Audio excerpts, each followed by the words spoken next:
Happy birthday.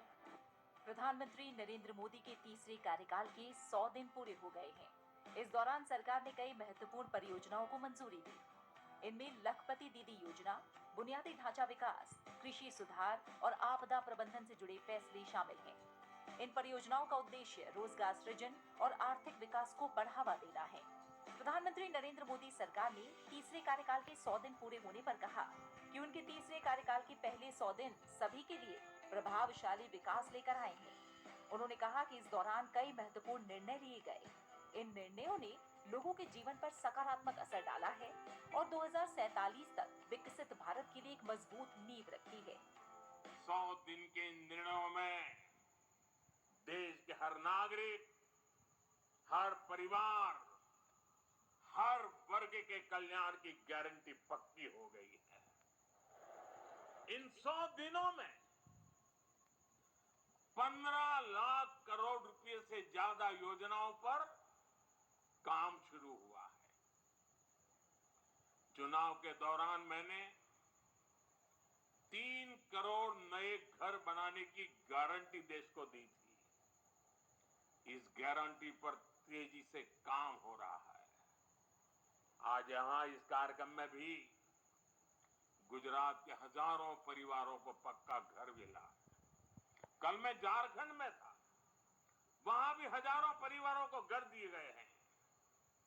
गांव हो या शहर, हम सभी को बेहतर जिंदगी जीने के लिए व्यवस्थाएं जुटाने में लगे हैं। शहरी मिडिल क्लास के घरों के लिए आर्थिक मदद देना हो, श्रमिकों को सही किराए पर अच्छा घर देने का अभियान हो, फैक्ट्रियों में काम करने वालों के लिए विशेष आवास योजना बनानी हो, वर्किंग विमेन के लिए देश में नए हॉस्टल बनाने हो, सरकार इन पर हजारों करोड़ रुपए खर्च कर रही है। गृह मंत्री अमित शाह ने सरकार की 100 दिन के कामकाज की रिपोर्ट पेश की। 100 दिनों की उपलब्धियों पर एक स्पेशल बुकलेट जारी की गई। उन्होंने कहा कि सरकार सुरक्षा, विकास और गरीब कल्याण की दिशा में काम करती रहेगी। ये सरकार गरीबों के कल्याण के लिए समर्पित है। गरीबों के हित में लगातार काम किया जा रहा है। लगभग लाखों करोड़ों के काम 100 दिन के अंदर ही हम कैबिनेट तक की पूरी प्रोसीजर और कई जगह तो टेंडरिंग भी समाप्त कर चुके हैं। इसके कारण देश की विकास की गति न केवल बढ़ेगी, देश सुरक्षित, संपन्न होगा और नई शिक्षा नीति को इम्प्लीमेंट कर शिक्षा के क्षेत्र में भी हम आगे बढ़ेंगे। मैं आशा करता हूं कि मोदी जी के नेतृत्व में ये जो विकास का रथ चला है वो आगे पर भी चला रहेगा, इसका हम सभी को विश्वास है। गृह मंत्री अमित शाह ने जानकारी दी कि 100 दिनों में लगभग 15 लाख करोड़ रुपए की परियोजनाओं को शुरू किया गया है। इंफ्रास्ट्रक्चर का जहां तक सवाल है, 100 दिन में 3 लाख करोड़ की परियोजनाएं हमने घोषित भी की है, इम्प्लीमेंटेशन भी शुरू हुआ है। महाराष्ट्र के वधवान में 76,000 करोड़ की लागत से मेगा पोर्ट बनेगा, जो पहले दिन से ही विश्व के 10 प्रमुख बंदरगाहों में शामिल होगा। 49,000 करोड़ की 25,000 अनकनेक्टेड गांवों को जोड़ने की योजना, ये योजना 100 की आबादी वाले गांवों को भी जोड़ेगी। तो एक प्रकार से मजले, टोले और आदिवासी क्षेत्रों की छोटी वसाहतों को भी अब रोड से 12 कनेक्टिविटी दी जाएगी। 50,600 करोड़ की लागत से भारत के बड़े रोडों को भी बढ़ाने का निर्णय नरेंद्र मोदी सरकार ने किया है।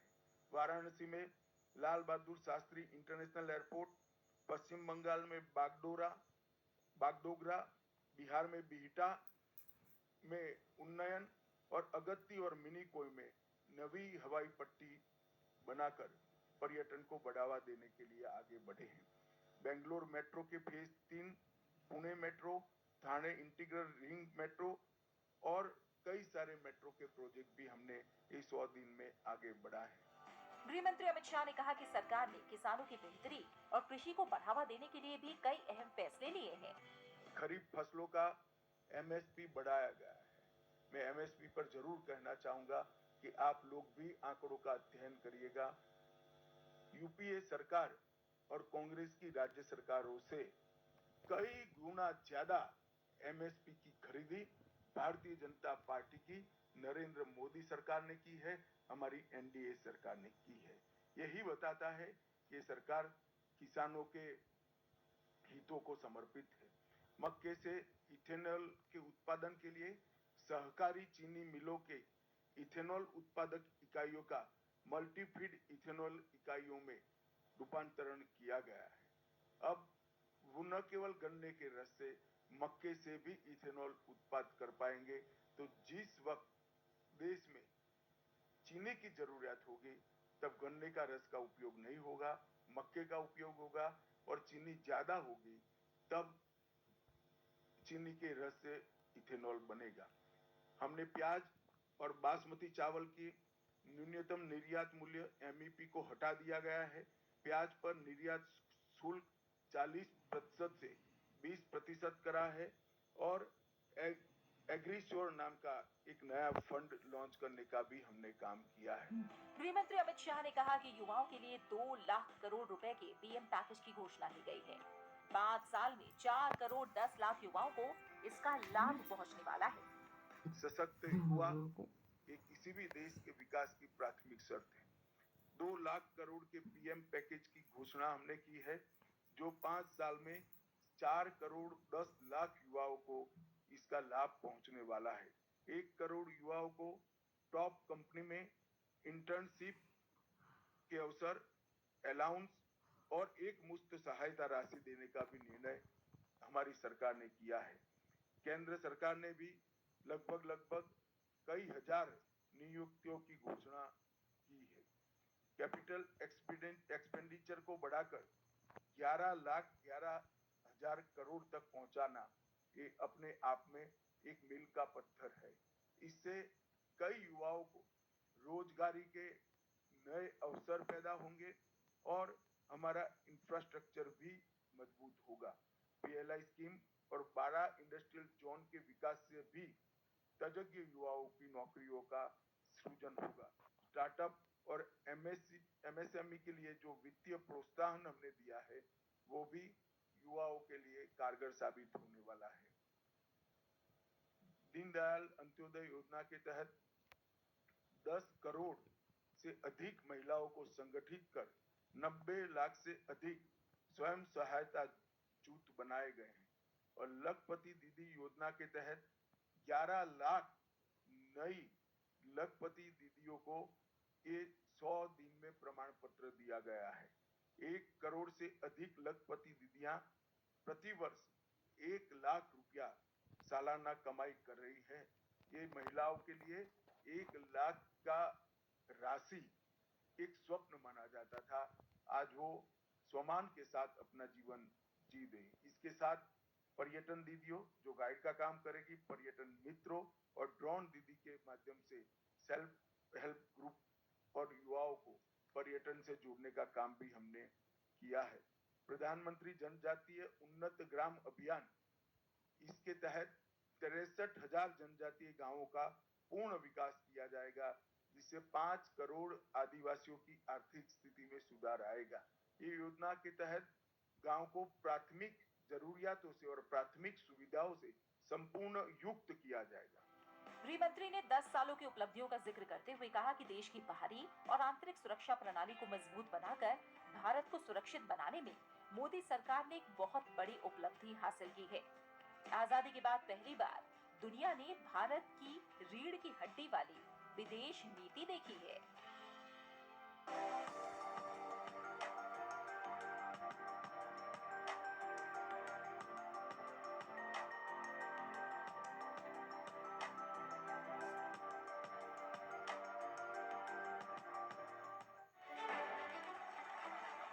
मैं नरेंद्र दामोदर दास मोदी ईश्वर की शपथ लेता हूं कि मैं विधि द्वारा स्थापित भारत के संविधान के प्रति सच्ची श्रद्धा और निष्ठा रखूंगा। 9 जून 2024 ये महज एक तारीख नहीं थी। इसका महत्व भारत की राजनीतिक इतिहास में हमेशा हमेशा के लिए दर्ज हो गया। नरेंद्र मोदी ने लगातार तीसरी बार प्रधानमंत्री के तौर पर शपथ ली। देश की राजनीति के लिए ये बहुत बड़ा मौका था। सत्ता, सरकारें पहले भी बनी, बदली, लेकिन लगातार तीसरी बार सरकार बनाना देश ही नहीं बल्कि दुनिया में भी गिने चुने मौकों पर ही हुआ है। नरेंद्र मोदी के शपथ ग्रहण समारोह से साफ हो गया कि उनकी कार्यनीति सिर्फ नाम के लिए नहीं बल्कि ठोस कामों के जरिए आगे बढ़ेगी। प्रधानमंत्री नरेंद्र मोदी सरकार के बारे में एक बात हमेशा से कही जाती है कि वो रूटीन सरकार चलाने नहीं आए हैं। इनकी सरकार हमेशा बड़े और बदलाव वाले फैसले लेगी जिनका सरोकार जुड़ा है देश के जनमानस से। प्रधानमंत्री नरेंद्र मोदी सरकार ने अपने तीसरे कार्यकाल की शुरुआत सधी हुई की है। इसी खास मौके पर सरकार की 100 दिन की रिपोर्ट कार्ड पर नजर डालें तो 100 दिनों में लगभग 15 लाख करोड़ रुपए की परियोजनाओं को शुरू किया गया। साथ ही 100 दिन में 3 लाख करोड़ रुपए की परियोजनाएं घोषित भी की गईं और इन्हें लागू करने का सिलसिला भी शुरू हो गया। महाराष्ट्र के वधवान में 76,000 करोड़ की लागत से मेगा पोर्ट बनाना शुरू हो गया है, जो पहले दिन से ही विश्व के 10 प्रमुख बंदरगाहों में शामिल होगा। 49,000 करोड़ की लागत से 25,000 गांवों को पक्की सड़कों से जोड़ने की योजना शुरू की गई है। ये योजना 100 लोगों की आबादी वाले गांव को भी जोड़ेगी। 50,600 करोड़ की लागत से भारत की सड़कों के विस्तार का निर्णय भी मोदी सरकार ने किया है।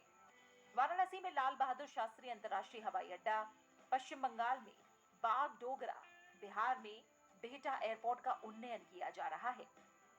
अगत्ती और मिनिकॉय में नई हवाई पट्टी बनाकर पर्यटन को बढ़ावा देने के लिए सरकार आगे बढ़ रही है। Bengaluru metro, Pune metro, Thane integrated ring metro और अन्य कई मेट्रो के प्रोजेक्ट भी इन 100 दिन में आगे बढ़ाए गए हैं। कृषि के क्षेत्र में पीएम किसान सम्मान योजना की 17वीं किस्त में 9.5 करोड़ किसानों को 20,000 करोड़ रुपए वितरित किए गए। अभी तक कुल 12 करोड़ 33 लाख किसानों को 3 लाख करोड़ रुपए वितरित किए गए हैं। सरकार ने किसानों के हित में बासमती चावल के न्यूनतम निर्यात शुल्क को घटाया है और प्याज पर निर्यात शुल्क को कम किया है। साथ ही एग्री श्योर नाम का एक नया फंड भी लॉन्च किया गया है। गन्ने के अलावा मक्के से इथेनॉल प्रोसेसिंग को बढ़ावा दिया गया है। अब 7 लाख रुपए की आय पर कोई टैक्स नहीं लगेगा। ओआरओपी का तीसरा संस्करण लागू कर दिया गया है। प्रधानमंत्री आवास योजना के तहत 3 करोड़ घर स्वीकृत किए गए हैं, जिनमें से 1 करोड़ घर शहरी इलाकों में और 2 करोड़ घर ग्रामीण इलाकों में बनेंगे। युवाओं के लिए 2 लाख करोड़ रुपए के पीएम पैकेज की घोषणा की गई है। 5 साल में 4 करोड़ 10 लाख युवाओं को इसका लाभ पहुंचने वाला है। 1 करोड़ युवाओं को टॉप कंपनी में इंटर्नशिप के अवसर, अलाउंस और एक मुश्त सहायता राशि देने का भी निर्णय सरकार ने किया है। केंद्र सरकार ने भी कई हजार नियुक्तियों की घोषणा की है। 12 इंडस्ट्रियल जोन देश के विभिन्न क्षेत्रों में विकसित किए गए हैं। मुद्रा लोन को 10 लाख की जगह 20 लाख किया गया है। तीसरे कार्यकाल के 100 दिन पूरे होने का मौका इसलिए भी खास है कि इसी दिन प्रधानमंत्री नरेंद्र मोदी का जन्मदिन भी है। Happy birthday. देश में कई संस्थाओं ने उनके जन्मदिन को सेवा पखवाड़े के नाम से मनाने का निर्णय किया है।